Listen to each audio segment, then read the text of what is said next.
Assalamualaikum warahmatullahi wabarakatuh. Selamat berjumpa. Semoga para sahabat semua selalu diberikan kesehatan oleh Allah, Tuhan yang Maha Kuasa. Amin ya rabbal alamin.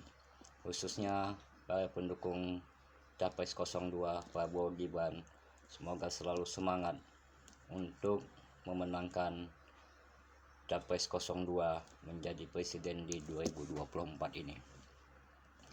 Tinggal 12 hari lagi kita akan menentukan siapa pemenang di antara 3 capres di tahun 2024 ini. Insya Allah Prabowo Gibran menang. Amin. Sebelumnya saya belum menentukan pilihan. Dalam 1 bulan ini belum ada siapa yang ingin saya pilih. Namun setelah melihat hasil debat-debat kemarin, dari situlah saya mulai merasa yakin dan hati ini menentukan pilihan ke calon presiden 02 Prabowo Gibran. Dikarenakan apa? Alasannya ketika waktu debat capres yang ketiga kemarin, dari situ saya mulai merasa tidak respect dengan Capres 01 dan Capres 03. Apalagi mereka menyerang secara personal ke Capres 02 dan bahkan mereka memberikan penilaian yang tidak objektif tentang pertahanan negara kita Indonesia. Capres 03 Pak Ganjar memberikan penilaian 5, dan yang lebih parahnya lagi di Capres 01 Anies memberikan penilaian 11 dari 100. Yang memberikan penilaian itu adalah rakyat, bukan mereka, karena mereka sama-sama calon presiden yang juga menarik simpati dari masyarakat. Mungkin dengan cara mereka menjatuhkan secara personal ke Capres 02, dari situ mungkin mereka merasa lebih hebat, ingin menunjukkan kalau mereka lebih hebat dari Capres 02. Sebenarnya banyak cara-cara yang lebih santun untuk bisa menarik hati rakyat, bukan dengan cara-cara yang tidak baik, yang harus menyerang secara pribadi, menyerang personal pribadi seseorang. Dari situlah dengan yakin saya menentukan pilihan ke Capres 02 Prabowo Gibran. Baiklah, ada beberapa cuplikan video yang sangat menarik untuk kita lihat. Mari kita lihat. Terlepas dari kritik dan skor kurang baik yang disuarakan oleh Anies dan Ganjar terhadap kinerja Prabowo sebagai Menteri Pertahanan dan Kemenhan, data dari sejumlah lembaga survei ternama, termasuk Indikator, Polling Institute, dan lembaga lainnya, menunjukkan hasil yang berbeda. Survei tersebut menggambarkan bahwa Prabowo telah berhasil memimpin dengan efektif dan membawa perubahan positif di bidang pertahanan dan keamanan. Survei Indikator, misalnya, menyoroti pencapaian signifikan dalam kebijakan pertahanan nasional yang diterapkan oleh Prabowo. Sementara itu, beberapa lembaga survei dan media ramai membicarakan peringkat militer Indonesia di dunia.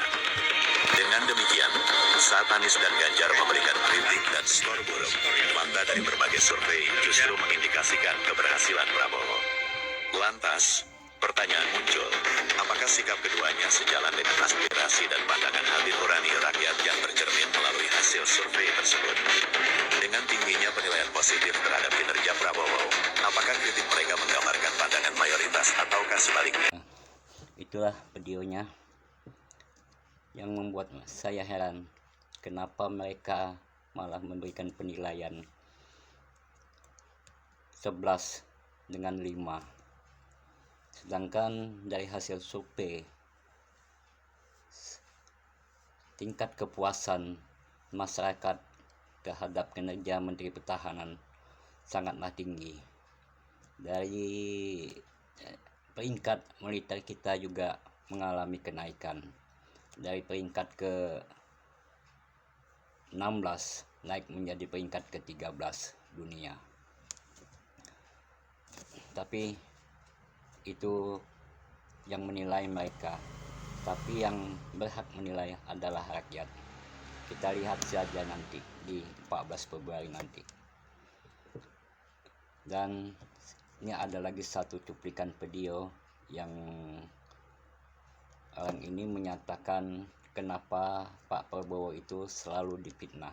Setiap ada musim politik selalu ada fitnahan kepada Prabowo.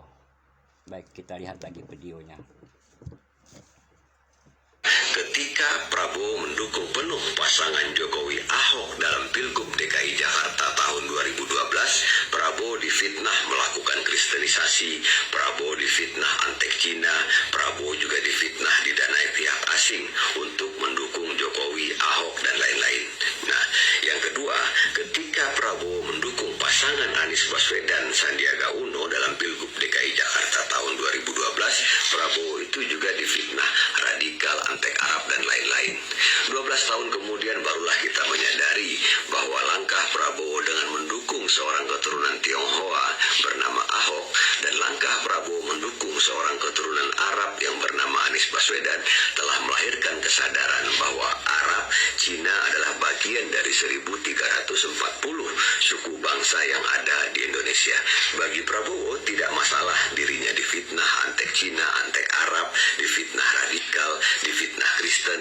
Pak Prabowo tidak pernah melihat seseorang dari sukunya, agamanya, rasnya, golongannya, dan latar belakang lainnya. Lalu, selama 20 tahun ini, apakah orang-orang yang memfitnah Prabowo itu dilaporkan ke polisi oleh Prabowo?